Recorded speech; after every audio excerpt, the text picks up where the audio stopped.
Welcome everyone to the Corporate Happiness Show. This is a rather new show and I'm your host, Jacqueline Pirtle. I am a best-selling author and a mindful happiness expert because it's just very, very dear to my heart. And this show is really here to infuse everyone with the thought process of and willingness to, create a mindful, happiness culture at work so we can all really thrive and just have a blast at work. So I call today this episode a little bit of a, payback time. Why? Because in 2018, I published my first book, 365 Days of Happiness. And then a brilliant person reached out to me and shared with me a little bit about shifts that are happening and that she's following my work. Well, today, I'm just so excited today. This person is actually here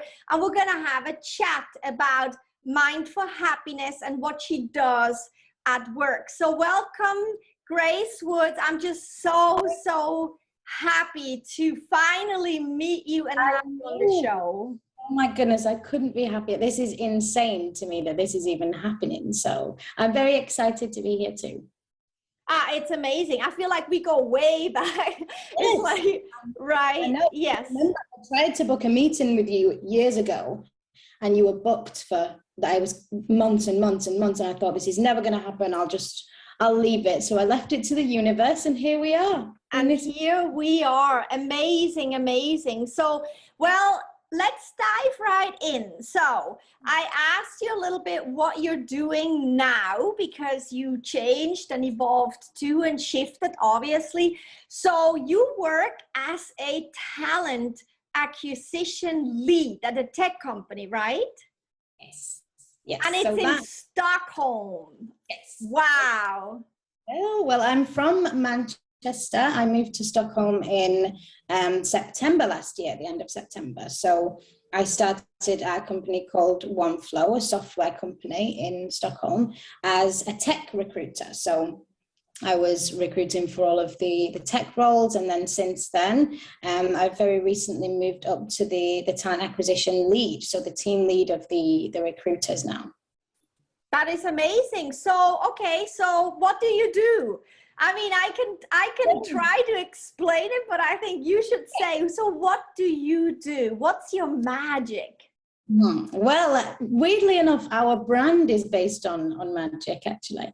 But what my team does is we do the people and culture interview. So we're focusing on, is this person going to be a culture contribution to our company? And we do that by assessing them on our core values. So our core values are very close to all of us, and we kind of all live by them day by day. So we ask them some questions, find out about who they are as people rather than interviewing them in a more corporate sense, and we find out if we're going to work well together. And through doing that, we've built quite a fantastic company, I think, up to now, and everybody loves each other, so it's going really well.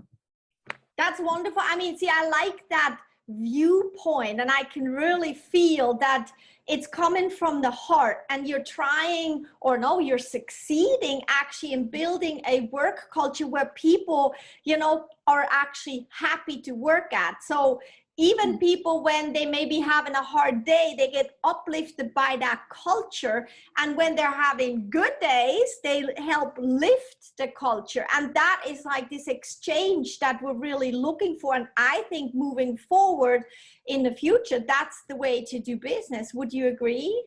Yeah, 100%. And I think a lot of the time companies are trying to build cultures and they have these core values, but they're doing nothing to support them. So you've just got all of these people in a room together that you've kind of not put a lot of thought into, and you've just pushed them together and you want them to do the best they can and bring out the best in each other, but there's nothing supporting that. Their core values and beliefs might be completely different, and they'll thrive in another environment, but maybe not the one that they are in. So the way we do it is we try and bring these values out in people every day. And one of them, as you mentioned just there, if somebody's having a bad day, one of our values is to show love. So we're all, that kind of caring and compassionate type of people. So if somebody is having a bad day, to be in work is probably the best place for you at the moment, rather than being, sat at home by yourself and having the worst day of your life. I love to be in the office. I miss them when I'm not there. So I think we've done really well up to now. We'll see. That's really amazing. So how do you show love? Can you give an example? Because I bet that listeners are like, okay, well, what does that mean? Yes. Okay. Well, do you want me to do all of the values then? How I would explain them in an interview? Sure.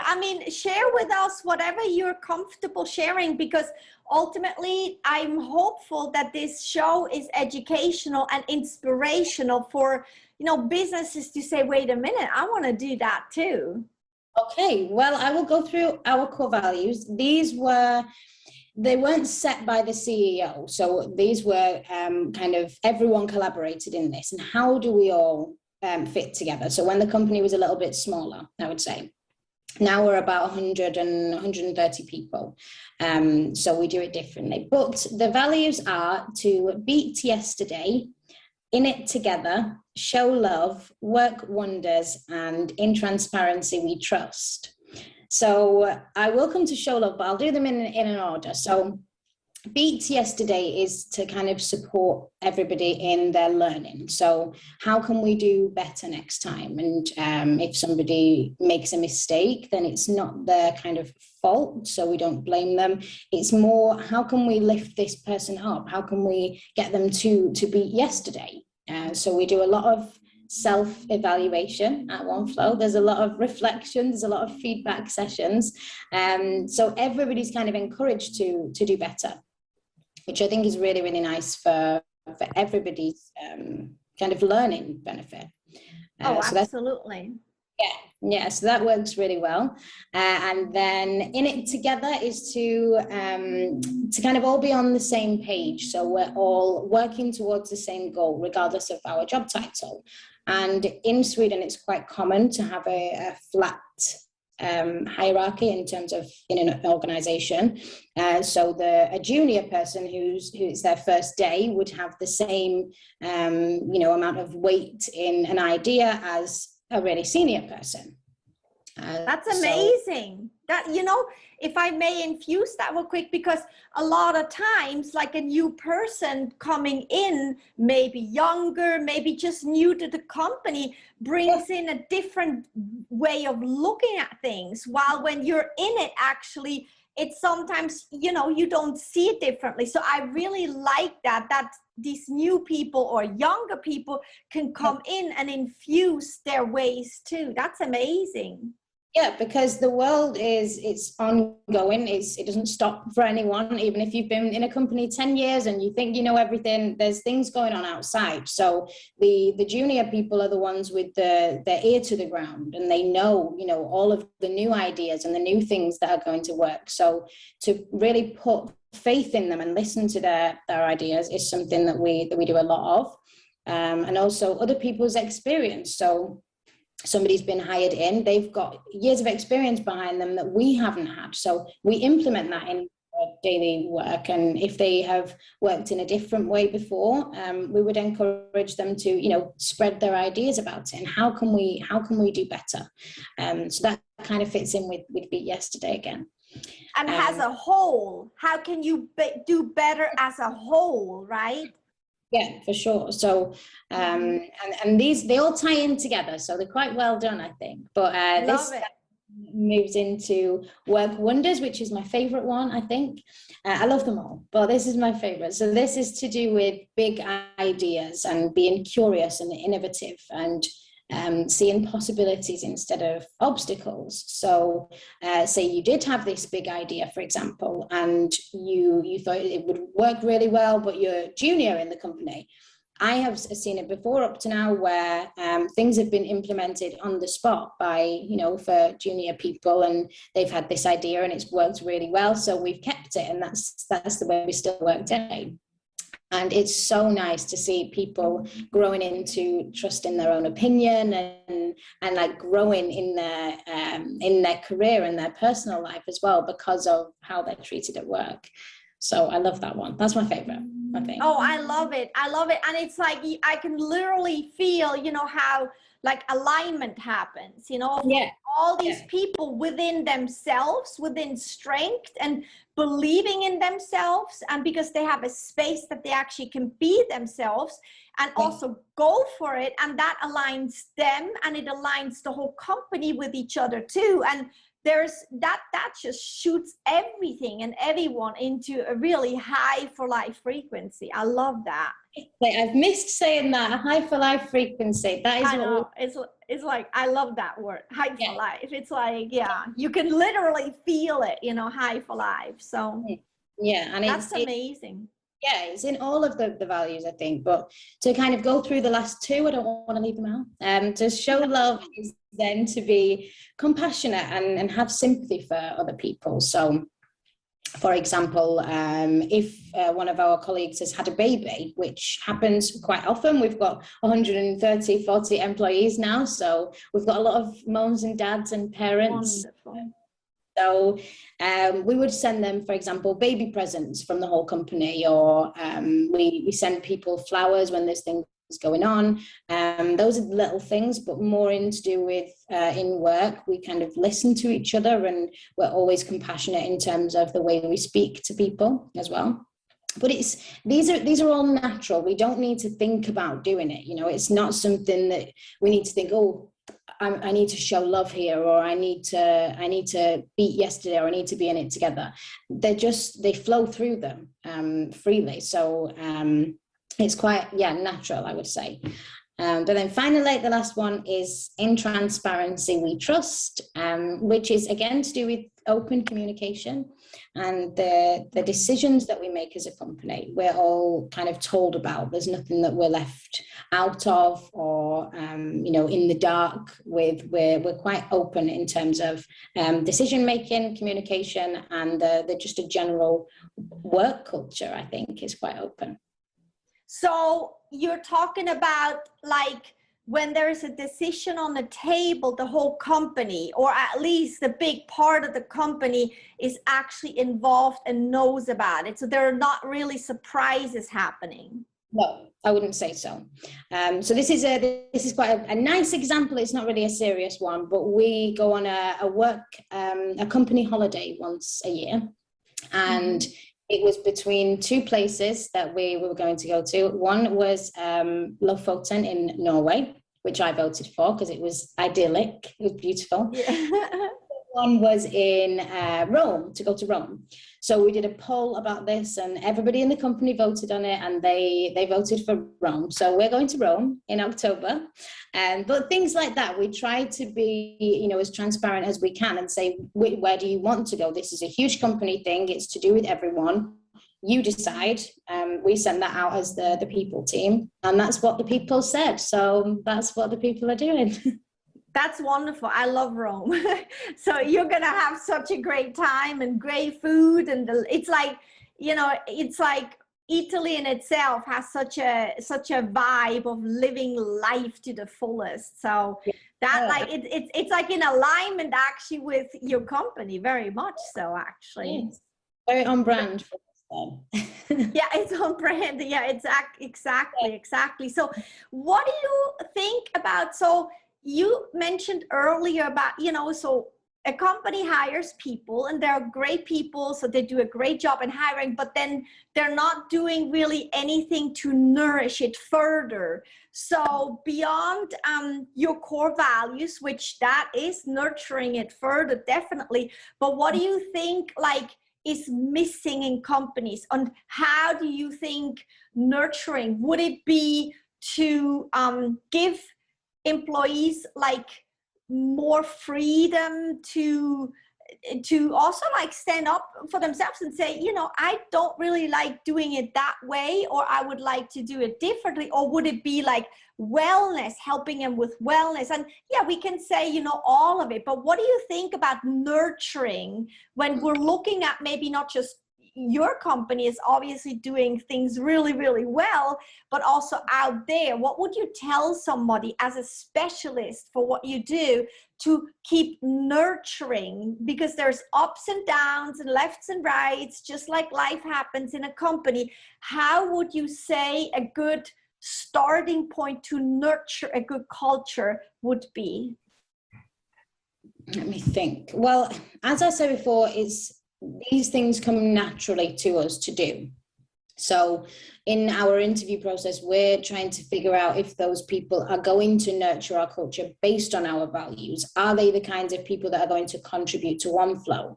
Because I think you can't one person lift up a whole company. It can't be one person, the CEO, doing all the lifting. It kind of is more of an elevation, I would say, with all of the employees. So I think they all need to be kind of on the same vibration, if we can say that in the most spiritual way, but they need to be on the same wavelength with things. So if you have people that have the same kinds of values, that want to be there for each other and they want to uplift each other, it will be the most natural thing in the world. But at the same time, it's hard if you have a company that maybe you haven't done that yet. So I would say for those kinds of companies that are already, you know, they're already set up, they've already got a few hundred employees and they wanted to, I would try to go onto the ground and ask them, what do you need to be able to excel in this role? They don't want, you know, free fruit and free. No. They don't want that. That's not a benefit. They want to better themselves. They want learning opportunities.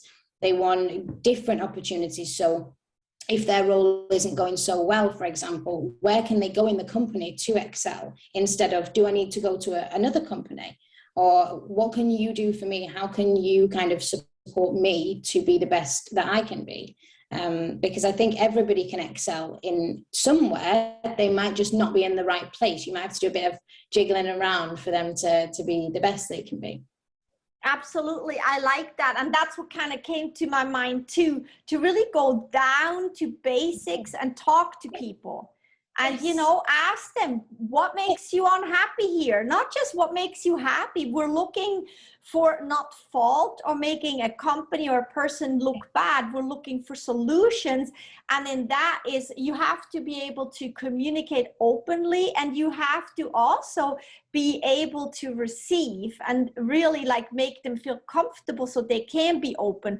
Because I personally believe that when you have a situation where it's not really working, sure, you know, you can have, as an employee, you can look for a different job, or as a company, you can tell the person, you know, it's not a fit. But yeah, ultimately, there's so much that you can do to make it work. And I'm not just saying make it work so everyone kind of passes by. No, it's like to really get on the same energetic frequency and figure things out, because a lot of times people leave because they're misunderstood, and companies let go because the frequency and energetic value was just not fitting. And so I like what you say, go down to basics, talk to people, find out what they really, really need, and come from a place like, or I like what you said, coming from a place that everyone can and wants to get better and wants to have a purpose. And, you know, not everyone wants to quit the job. It's like to really help them succeed and to understand the person behind it. I think that's what's your magic, right? It's like that way you say culture first. Get to know the person. What is it about them? And then suddenly you have a common ground. And when you have a common ground, everything is figure outable. You know, it's like.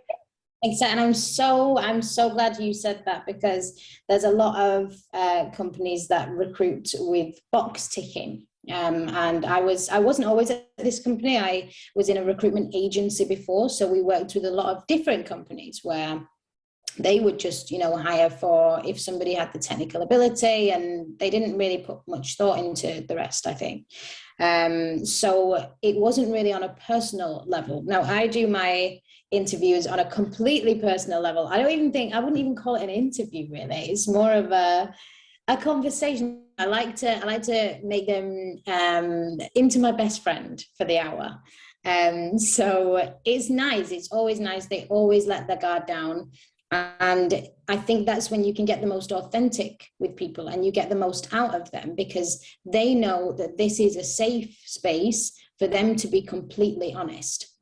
And I think that's what I would say to businesses, if they want to change their culture, they need to firstly create a safe space for people to be able to express their ideas. Because if they're shut down for all of their ideas up to now, they're not going to be honest when you ask them what, because nobody listens to them anyway, and they might get told off for making a mistake or saying the wrong thing in a meeting, or maybe ruining a meeting, ruining a deal, for example. But it's all life experience. They need that to be able to grow. So it's not a negative, but they need that environment, that kind of good soil to grow in.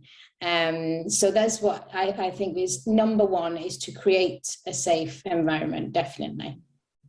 Yeah, I like that. And what comes to my mind is to, as a company, to go into an interview of not what can I get out of you? What are you bringing to my company work-wise? But more like of a thing like, who are you, and what is it what's your magic, and it's like an exchange. It's not just what do you bring, and as an employee to also go into the meeting of, what can I get out of you, but more it's like, is this a home that I would like to move into, right? And am I the right chair for it? Am I the right color? Would that be a fit in what's already there, for instance, right? It's like to look at it more like an exchange, right? You meet with each other to see, what could I offer you, right? And who are you, and how can we collaborate, really? And that's really from both viewpoints, I believe, because it puts you on the same, it puts you on the same level, like you say, right? Everyone is the same. And I think from there you can say, okay, are we a fit? Do we have kind of like same or similar values? And also, can we collaborate together to rise higher in vibration and in business and everything, health and happiness and abundance, Yes, completely. And I like that, how you think it's an exchange, because it is. Everything is an energy exchange, and we wouldn't be, sitting in this position if it wasn't what we both needed right now. So in an interview, I tell all of my friends when they're terrified to do an interview, for example, I say to them, yes, you need the job, but they need you as well. They want you to do well, because then they can hire you, and then they can stop recruiting it. They need somebody for this position. So you're both on the same level. They need you just as much as you need them. So I'm glad we're both on the same page again with that, Jacqueline. Yeah, I like that. Well, because in reality, listen, what are we talking about here? We're talking about an energetic way of doing business. Yeah. And we're talking about an energetic way of being ourselves, and an energetic way of being alive and living our lives, because everything deep down boils down to energy. And that's the thing. It's like when you bring a really high vibe energy to the table, that means you are actually aligned with who you really are. And then you go show up in that interview. So when you say, when somebody says they're nervous and they're, or they're worried about an interview, to be truthful, it's like, just be you, align with who you are, go in that interview and look at it as an exchange. And from there, you can see if it's a fit or not. And that's the same for a company. And I mean, you are a specialist in that. So you're not going into an interview and thinking like, well, okay, what can that person give me? You're like, no, I want to know who they are, right? I want to see what is there on the table, and how can we collaborate and lift each other higher? And that is a very different space to come from than, okay, what do you want and what can I give you? It's not really an exchange. Yeah, definitely. And as well as saying, be yourself, completely be yourself in this interview.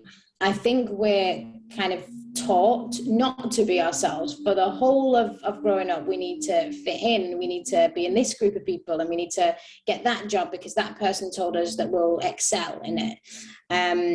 So another thing I would say to companies is that you need to create an environment for people to be themselves, and this ties in with the safe space and the safe environment, because that is when you get the best out of people.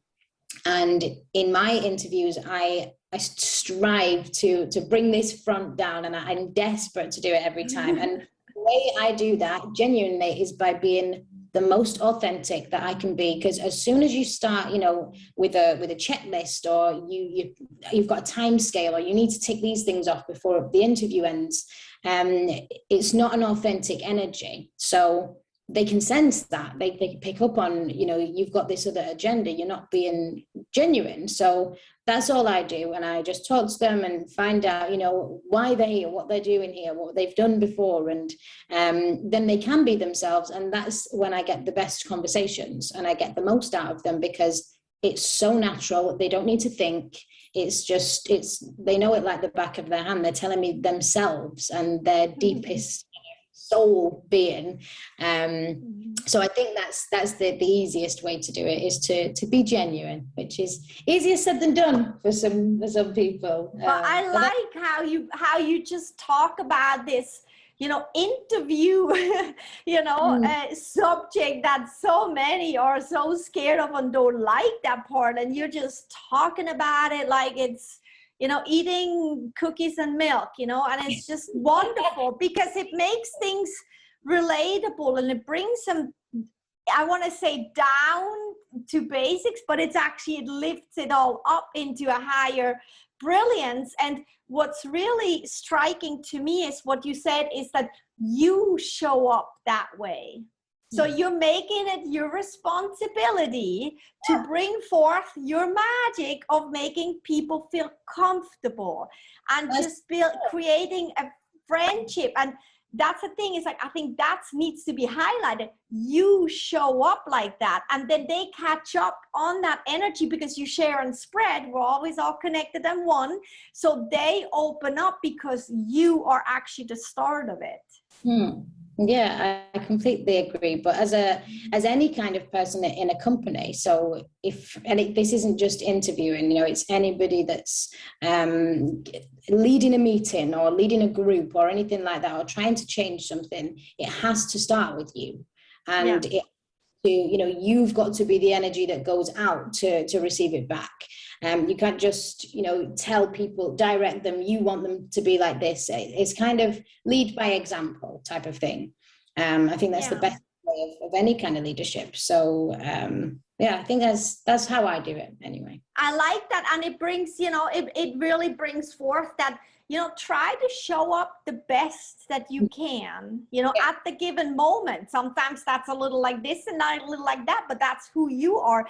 But like, how can you be the best that you can be right now? That asks actually for you to align with yourself, to not beat yourself up, to accept whatever is happening, and just, put a smile on. If that's all you can do, put a smile on and raise yourself into the best you that you can be, without putting any pressure that it always has to be the highest possible, And the other thing, what I thought is when you said, it's like, so when you come into an interview to kind of like not have a checklist, what my thought process was like, that I like that, because I tell you what, then you start the process, you're going to create a safe environment, they open up, and then the interview may go in a different direction, and you may actually find, wait a minute, that's actually a great thing. I never even thought of taking it into that direction. So we're really all learning if we're open to just allow things kind of like to go where they go,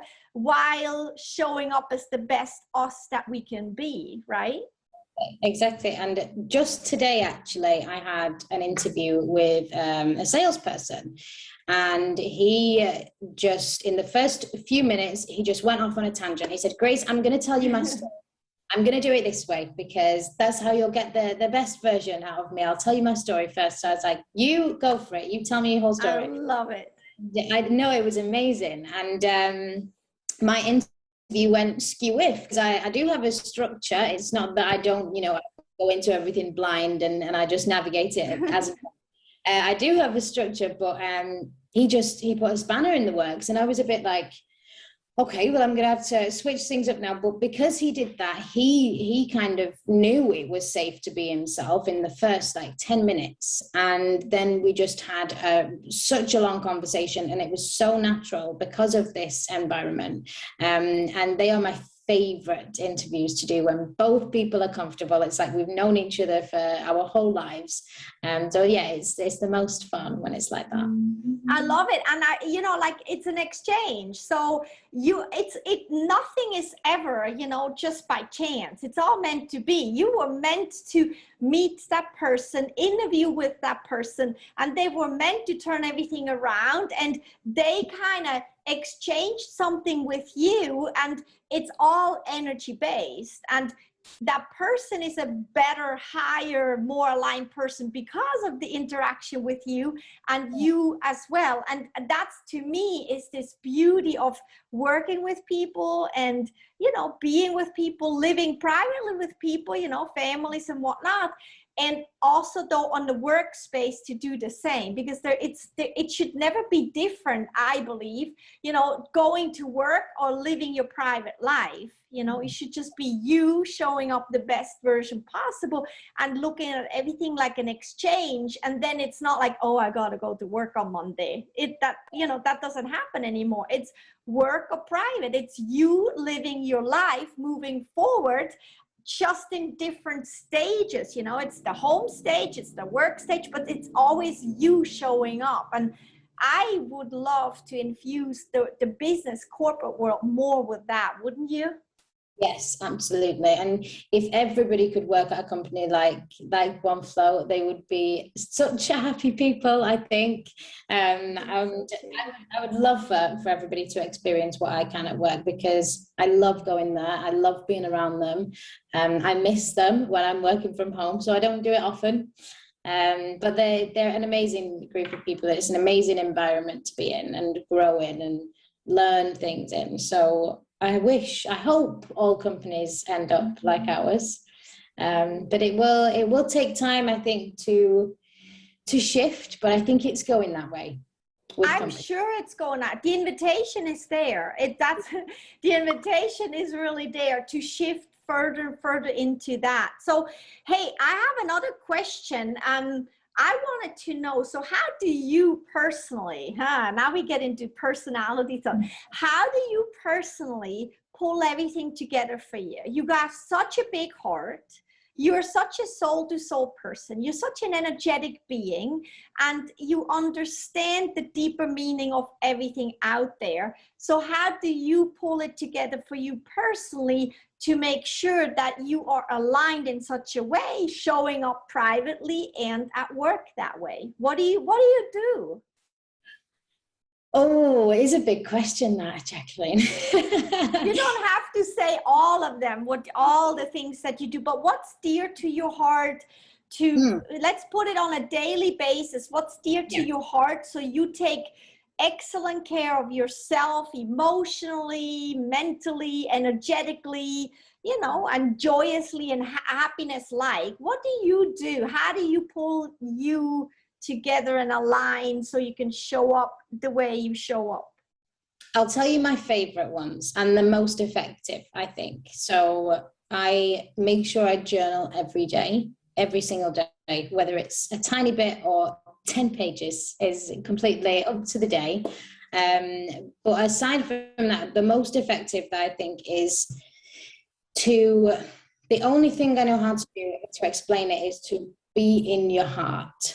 So that's what I say to myself. When I'm stressed, I take 1 second and I'm like, just go to your heart. And I put my soul here. And I've tried to explain this to people before, but they don't see it. They don't hear me sometimes. I do. I'm very grateful.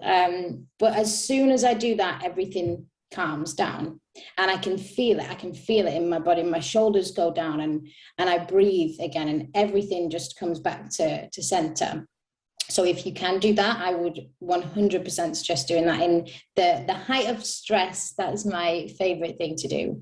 But before every interview, I do that, and before every big decision. So if we at home as well, but in terms of in work, if I need to reject somebody and I know it's going to hurt them, I try to do that from a heart space as well. But that's the most genuine, I think. I think that's the big thing here, is to be genuine with people. I love that. And the whole pull yourself into your heart, that's my work, my base of everything too. Because to me, in your heart, there are all your answers. And in your heart, it's your truthfulness, your alignment, your wisdom, everything sits right there. And also like your self-love, it's like if you pull yourself into your heart, you love yourself. Well, guess what? If you have news for someone or you need to make a decision, you come from a space of self-love.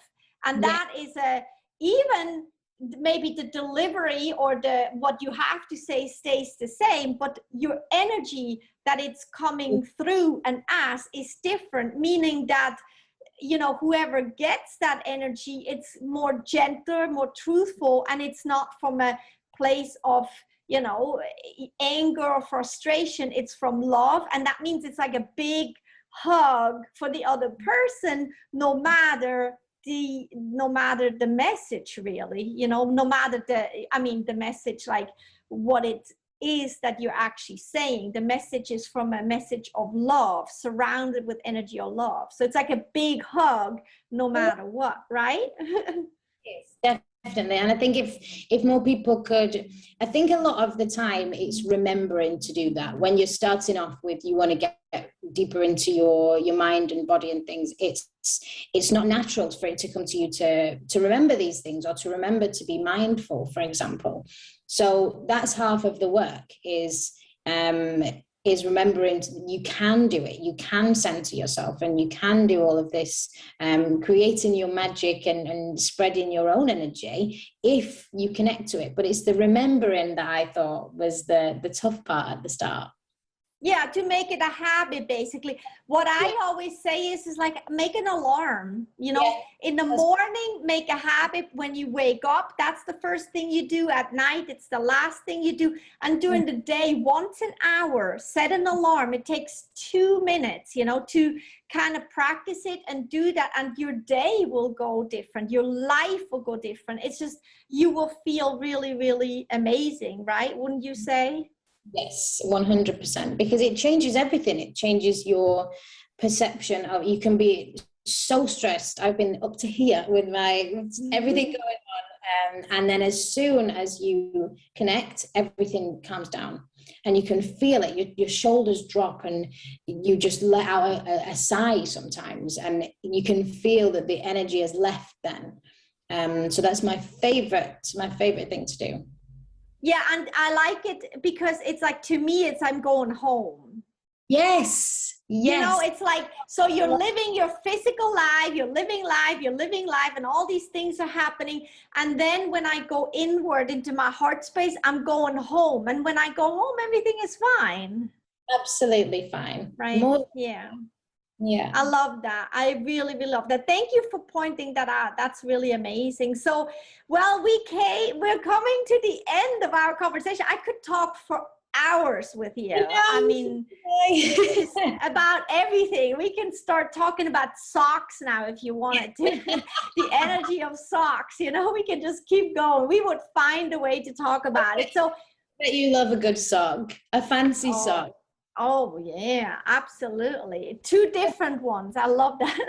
So anyway, yeah, pull in 2 different directions. I love it. So, but anyway, so I'm just really, really excited that, you said yes to being on the show, and you shared so openly. And I was hoping that you're comfortable and safe enough feeling that you will share this. So amazing. So where can people find you? Like, what do you want to share about you, where people can find you? Because I tell you what, whoever is not connected to you should get connected to you, because I mean, you're magic. Thank you so much. Well, at the moment, I'm only really on LinkedIn. I took a break from everything else, but I do write things on there occasionally in my creative writing style. So I do post about how we do it at OneFlow and how we create our culture. So my name on there is Grace Woods, and I work at OneFlow. So you will find me on there. Amazing, amazing. Everyone just contact you and, you know, just post and like comment on all your posts and lift you up. It's amazing. So, well, thank you so much for being on the show, Grace. I really, really, really enjoyed this conversation. Oh, have I. Thank you so much for inviting me. It's been the best end to my day. Thank you so, oh yeah, that's true. You're now in the evening, I'm during the day. I still have everything in front of me. So I'll keep sending good energy your way. And to all the listeners, I hope you enjoyed this conversation. And I really hope you take it dear to your heart. And who knows, maybe you got inspired. Thank you.